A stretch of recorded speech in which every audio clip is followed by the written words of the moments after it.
Beleza? Tivemos um probleminha aqui com os nossos servidores, mas nós já estamos de volta, né? Queridos, hoje, olha que interessante, hoje seria o dia do nosso acampamento, hein? Hoje nós estaríamos indo para o sítio lá para adorar e engrandecer o nome santo do Senhor. Hoje nós estaríamos em acampamento, começaria hoje. Mas creio que o Senhor tem algo melhor para nós. O Senhor tem algo guardado para nós, para edificar as nossas vidas e para que você seja edificado e para que o nome dele seja engrandecido de alguma forma. Amém? Então, queridos, abra sua Bíblia comigo em 1 Reis, capítulo 17. Amém? 1 Reis, capítulo 17, por favor.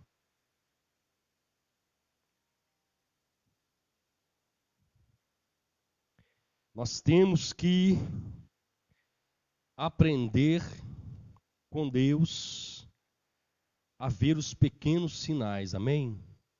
A entender os pequenos sinais. Então, abra sua Bíblia comigo em 1 Reis, capítulo 17. Nós gostaríamos de falar sobre o profeta Elias. O profeta Elias, queridos, é considerado um dos maiores profetas do Antigo Testamento, juntamente com Moisés. Mas Moisés, ele é considerado também como um patriarca, como o maior patriarca, né? Patriarca juntamente com Abraão ali. Moisés é considerado um patriarca. Então, nós podemos dizer sim que Elias foi um dos maiores profetas do Antigo Testamento. E Elias, ele veio para trazer confronto, para ser um confrontador, para confrontar. Queridos, ele em Malaquias diz que nos últimos dias o Senhor iria levantar novamente Elias. Mas não é que Elias iria ser reencarnado, né, como muitos achavam, como muitos consideravam João Batista, né, o Elias daqueles tempos. Não. Era onde o nome de Jeová iria se levantar sobre toda a terra. O nome de Jeová seria conhecido em toda a terra. Na época de Elias, o nome de Deus foi divulgado, as proezas de Deus foram divulgadas. Na época de Elias, Deus falava poderosamente com seus milagres. E também nos dias de hoje, antes da segunda vinda de Cristo, Elias iria se levantar trazendo sinais, mostrando sinais. Mas não é um Elias, não é o Elias, é uma geração de Elias, a qual irão carregar o nome de Deus, a qual irão elevar o nome de Deus, a qual irão lutar pelo nome de Deus, para que a vontade dele seja feita em toda a terra.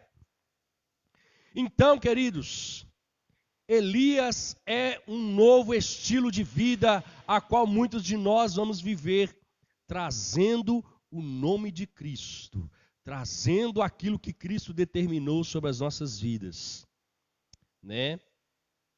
E aqui, queridos, diz assim a palavra do Senhor em 1 Reis, capítulo 17, diz assim: Então Elias, o tebista, dos moradores de Gileade, disse a Acabe: Tão certo como vive o Senhor Deus de Israel, perante cuja face estou, nem orvalho, nem chuva haverá nestes anos, segundo a minha palavra, segundo o que eu estou determinando, segundo o que eu estou te dizendo. E nós podemos ver, queridos, que Acabe foi um rei de Jerusalém terrível. Pior do que ele, só Manassés no reino de Judá. Mas Acabe foi um rei terrível. A palavra de Deus nos diz que, ali no versículo 31, 30 ali, de 1 Reis 16, diz que Acabe, dentre todos os reis, ele foi o pior. Ele foi abominável, tudo que não prestava aos olhos de Deus, Acabe fez. Acabe aqui, queridos, ele está tipificando o pecado. Acabe para nós aqui, ele é a personificação do pecado, do mal, da desobediência, daquilo que não presta, da imoralidade, da promiscuidade. Tudo estava aqui encarnado sobre Acabe. Podemos dizer que Acabe ali era até um principado naquela época, porque era aquele que se levantava contra a autoridade de Deus. Mas quem pode se levantar contra a autoridade de Deus? Quem pode se levantar contra o braço forte do Senhor? Não existe. Não nasceu e nem vai nascer aquele que pode desafiar o Deus vivo, o Deus Todo-Poderoso. Então Acabe, queridos, era este. E para piorar a situação, Acabe se casa com Jezabel. E Jezabel conseguia ser um pouquinho pior que Acabe ainda. Jezabel era uma mulher terrível. Era uma mulher que mandava matar, era uma mulher que mandava executar, era uma mulher que tomava, uma mulher que trouxe também, além dos muitos deuses que já existiam, além das muitas idolatrias que já existiam, ela foi responsável por apresentar Baal ao povo de Israel. Então foi uma mulher terrível juntamente com seu marido. Então, queridos, imagina ali o mal instalado em Jerusalém, onde os seus profetas estavam sendo exterminados, onde aqueles que adoram ao Senhor estavam sendo calados, estavam sendo oprimidos. Mas Deus, ele levanta e chama quem? Elias. Se nós formos olhar as características de Elias, formos olhar a personalidade de Elias, ele era medroso. Elias, ele era um profeta que temia, ele tinha muito medo das situações, muito medo das coisas. Querido, eu e você não tem problema, nós podemos ser medrosos.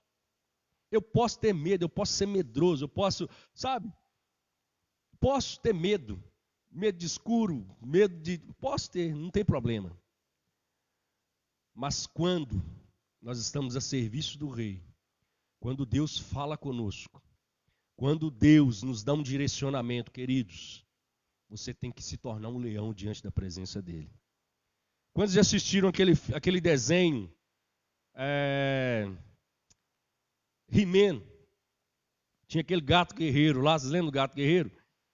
O gato medroso aquilo, mas quando ele se transformava, quando ele era chamado para a batalha, ele virava outro. Ele ficava tremendo, ficava forte. Nós temos que ser assim diante do Senhor. Não tem problema você ser tímido, não. Não tem problema você ser tímido. Não tem problema você não gostar de falar em público. Não tem problema. Mas quando você vai a serviço do Rei, você tem que tomar uma postura. Você tem que se tornar uma outra pessoa, amém?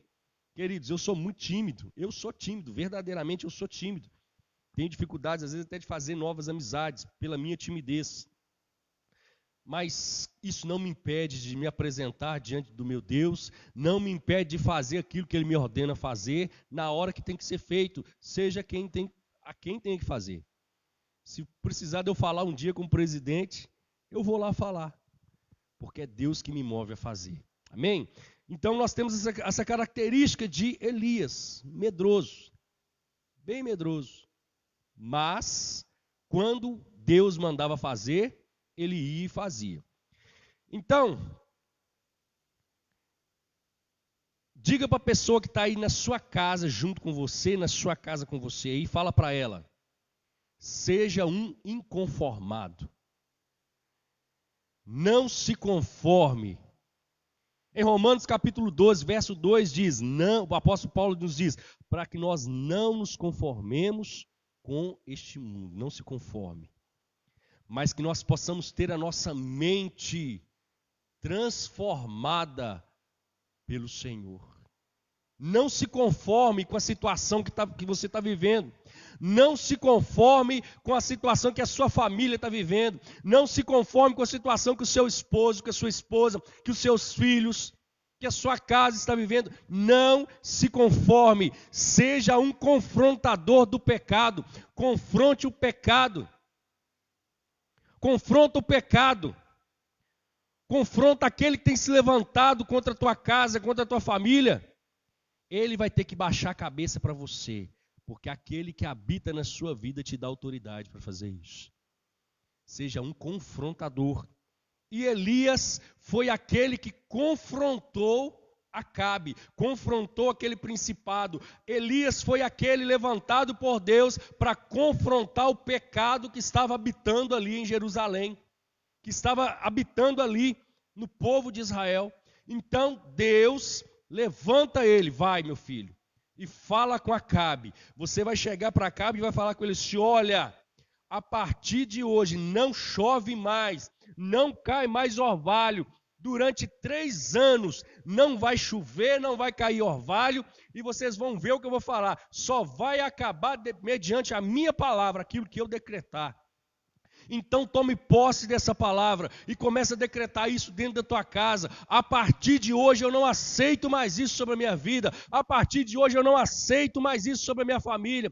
A partir de hoje eu não aceito a prostituição. A partir de hoje eu não aceito mais o adultério. A partir de hoje eu não aceito mais a imoralidade. A partir de hoje eu não aceito mais a idolatria. A partir de hoje eu não aceito mais dentro da minha casa a pornografia. Decrete isso. Decrete contra esse principado, contra isso que tem dominado a sua vida, que o Senhor te levantou naquele lugar para ser boca dele. Então decrete isso sobre a sua casa e sobre a sua família. Seja aquele que não se conforma com a situação que você está vivendo.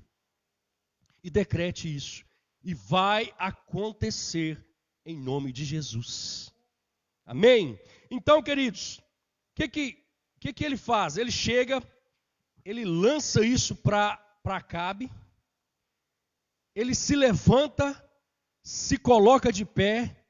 Primeira postura que Deus quer de nós, que nós nos coloquemos de pé, que nós nos coloquemos a serviço dele. Senhor, eu vou, o Senhor mandou fazer, eu vou, estou indo. Então, queridos, quando o Senhor te dá essa diretriz, ele te dá também ousadia para que você tome atitudes. Uma das atitudes que Elias tomou, ele viu, não, Deus está comigo. Deus está nesse negócio. Assim que ele decretou, parou de chover, o orvalho parou de cair, não. Então, Deus está comigo nesse negócio. Deus falou para eu não me conformar, eu não estou conformado, então eu vou fazer com que a sua palavra se cumpra. Elias chega para Acabe e fala assim: Acabe, faz o seguinte, junta os seus profetas, junta todo mundo aí, quer fazer um desafio, vou desafiar os seus profetas, nós vamos subir até o alto do monte, chegando lá, nós vamos montar um altar, nós vamos colocar um animal para mim, um animal para você e tal, vamos fazer lá e vamos orar. Eu vou clamar ao meu Deus e vocês vão clamar ao seu Deus. Aquele que responder com fogo, esse é o Deus. Acabe falou assim: esse cara está tirado demais, hein? Então vamos fazer então. Reuniram todos os profetas, subiram até o monte, e eles começaram, de manhã até a tarde, se chicoteando, e se cortando, e gritando: vem Baal, e nada de vir. Então, quando Elias clama pelo fogo de Deus, Deus responde. Sabe o que eu quero dizer para você aqui nessa noite, meu irmão, minha irmã? Quando nós estamos debaixo da obediência de Deus, quando nós estamos cumprindo a vontade de Deus, quando nós temos certeza que Deus está agindo nas nossas vidas, nós podemos desafiar, nós podemos entrar em batalhas, nós podemos provocar situações, desde que essas situações levem o nome de Deus a ser glorificado, Deus vai fazer por nós. Procura na Bíblia onde está escrito que Deus mandou Elias provocar os profetas de Baal. Não tem. Foi uma atitude tomada por Elias. Foi uma decisão tomada por Elias. Elias decidiu, não, eu vou glorificar o nome de Deus, vou fazer com que o nome de Deus seja glorificado. Queridos, as nossas situações, as situações a qual nós vivemos, Deus não vai te pedir, Deus não vai te mandar, mas você vai tomar decisões que elas vão glorificar o nome do Senhor. Às vezes Deus vai te levantar para uma situação e nessa situação você vai glorificar o nome dele vai ser glorificado através da sua vida. Atitudes que eu e você temos que tomar, atitudes que eu e você temos que nos dispor a fazer. Deus nos chama, mas se nós ficarmos parados no mesmo lugar, nada vai mudar. Davi, ele decidiu ir lutar contra Golias. Deus não falou para Davi, Davi, levanta, vai lá e derruba Golias. Não. Foi Davi que decidiu no seu coração honrar o nome de Deus através da sua funda e da sua pedra. Foi Davi que decidiu honrar o nome de Deus. E quando nós decidimos, em nome de Deus, fazer algo por Ele, o Senhor nos honra. O Senhor, Ele nos honra. Ele faz com que aquele projeto, com que aquele sonho, com que aquela vontade se concretize nele. Então tome atitudes que vão levar o nome de Deus a ser glorificado. E você vai ver que Ele não vai te deixar só nessa empreitada. Ele vai estar com você. Então o que aconteceu? Elias levou o nome de Deus a ser glorificado. E Deus falou assim, Elias, estou comprando a briga com você. Elias, estamos juntos nesse projeto. Elias, pode fazer. E ele foi jogando mais água, e quando ele clamou pelo nome de Deus, caiu fogo dos céus. Eu quero ler com você aqui, em 1 Reis, capítulo 18, verso 38. Em 1 Reis, capítulo 18, verso 38, diz assim, então caiu fogo do céu e consumiu o holocausto, e a lenha, e as pedras, e a terra, e ainda lambeu a água que estava no rego. O que vendo todo o povo caiu de rosto em terra e disse, o Senhor é Deus, só o Senhor é Deus, só o Senhor é Deus. Disse-lhes Elias, lançai mão dos profetas de Baal, que nem um deles escape.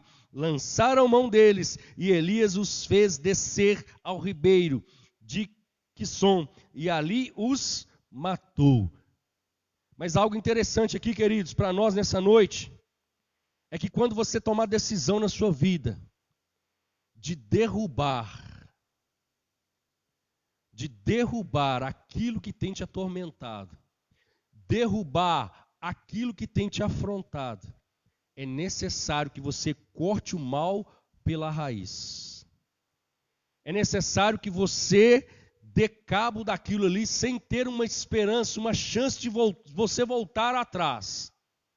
Então Elias mandou executar todos os profetas, para que eles não pudessem disseminar mais o nome de Baal, para que eles não pudessem mais confundir aqueles que estavam adorando ao Rei dos Reis, Senhor dos Senhores. Então, queridos, é necessário que quando você tomar essa decisão, você tome essa decisão por completo. Você toma essa decisão sem olhar para trás. Então o nome de Deus foi glorificado ali através da vida de Elias, através de uma decisão que ele tomou, uma decisão que ele fez, eu vou honrar o nome do Senhor. Então, queridos, o que acontece? Elias. Deus vira para Elias e fala para ele assim: Elias, logo após isso aqui, vai chover. Deus profetiza para Elias: Elias, vai chover. Olha aqui que diz no verso 40. No 41. Então disse Elias a Acabe, no verso 41, sobe, come e bebe, porque já se ouve ruído de abundante chuva.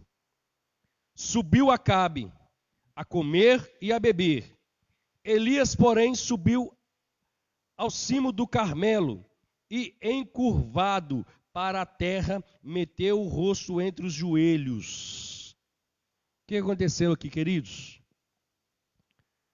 Elias, logo após ele ter matado profetas de Baal,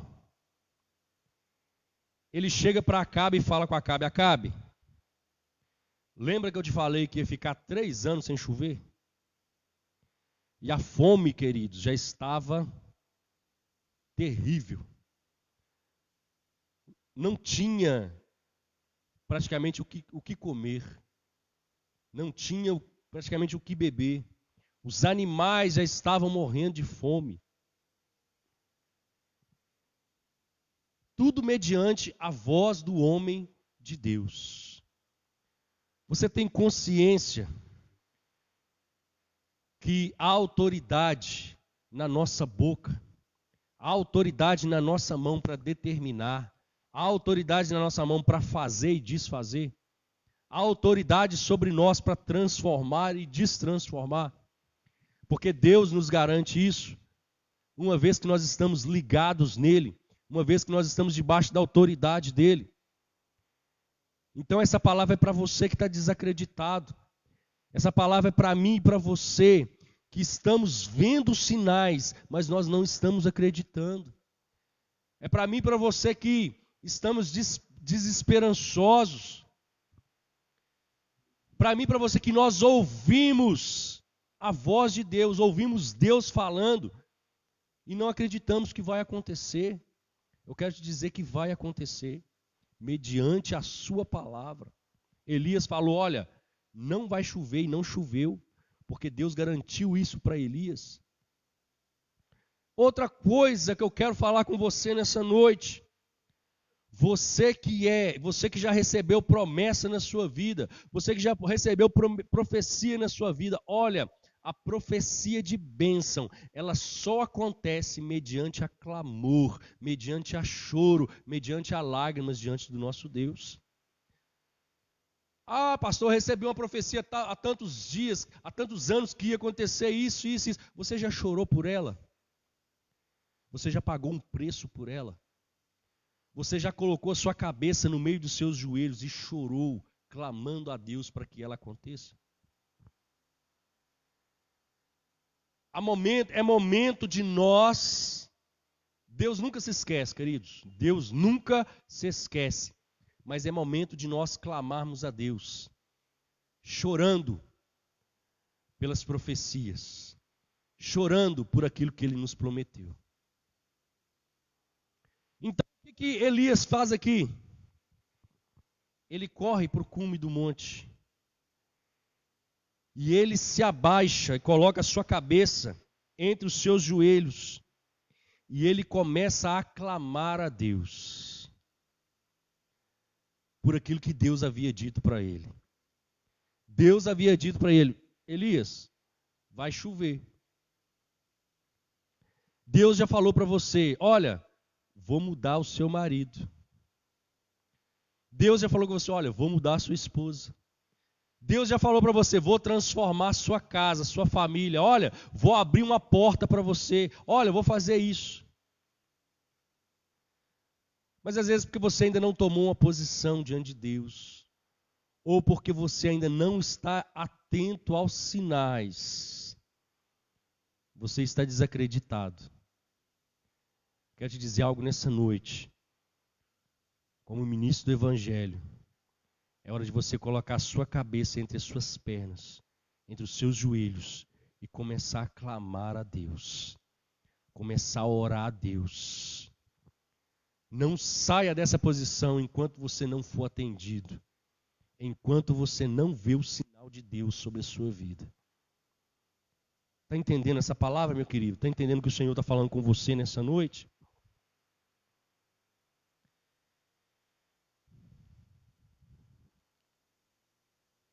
Olha o que diz aqui no verso 43. E disse ao seu moço: sobe e olha para o lado do mar. E ele subiu e olhou e disse: não há nada.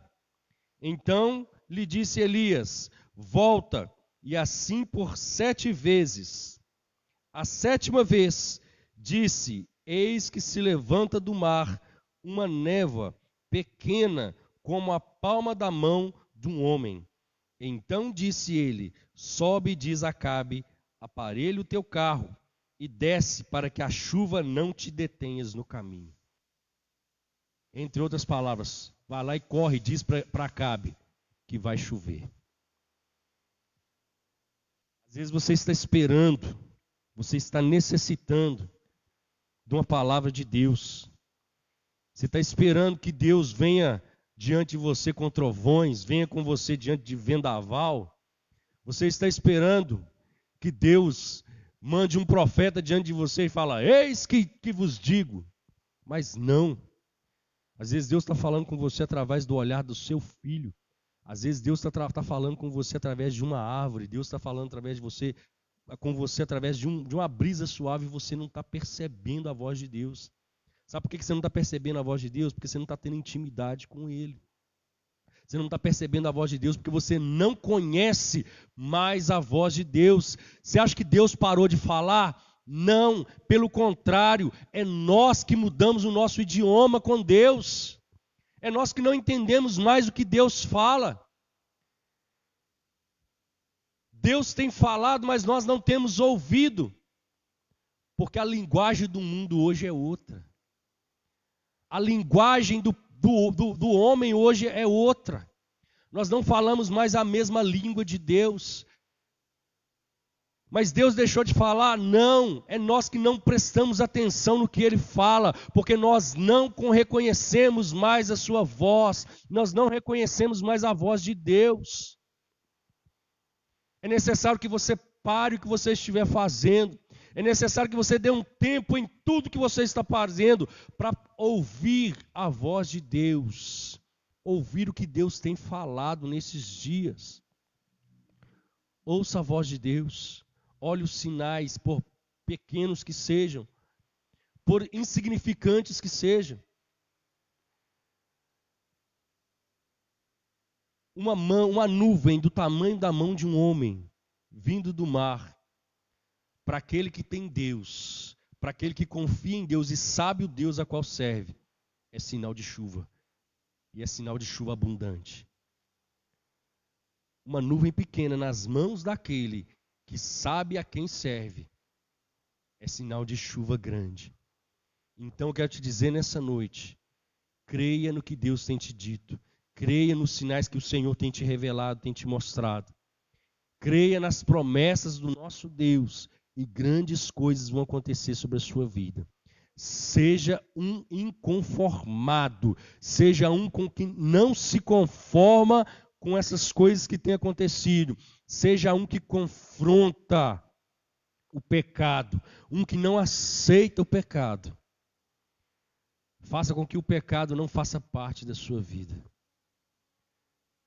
Queridos, essa é a palavra que o Senhor colocou no meu coração nessa noite, para trazer para nós. Antes de chegar até a sua vida, essa palavra falou comigo. Ela veio até a minha vida. Para que haja um confronto, para que haja uma inconformidade com aquilo que não for de Deus, com aquilo que não foi Deus que determinou, com aquilo que não foi Deus que implantou no nosso meio.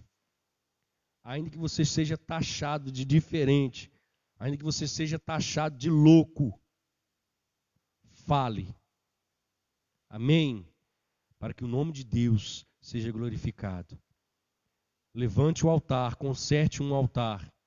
Apresente um animal sobre o altar. Faça com que as suas ações Glorifiquem o nome de Deus. E você vai ver o fogo de Deus descendo sobre a terra. Você vai ver o fogo de Deus descendo mediante a sua determinação, aquilo que você decretou. Amém? Que o fogo de Deus desça sobre a sua casa, sobre a sua família e principalmente sobre a sua vida, em nome de Jesus. Amém, queridos? Pai, te adoramos e te engrandecemos porque o Senhor é bom. E a tua misericórdia, meu Deus, dura para todo sempre. Pai, que a tua palavra continue falando conosco, continue falando, ó Deus, aos nossos corações. Continue falando às vidas, ó Deus. Que ela vá de encontro às necessidades, vá de encontro àquele necessitado nessa noite. Aquele que está sem força, aquele que está sem o vigor. Que o Senhor seja a tua força e o teu vigor nesses dias. Que o Senhor, ó Deus, faça com que ele tenha a força e o vigor da corça, ao sentir o cheiro das águas. Pai, levanta ele, levanta ela. Restaura e cobre essa família necessitada da tua palavra. Em nome de Jesus. Que a tua graça esteja sempre sobre nós. Amém, queridos?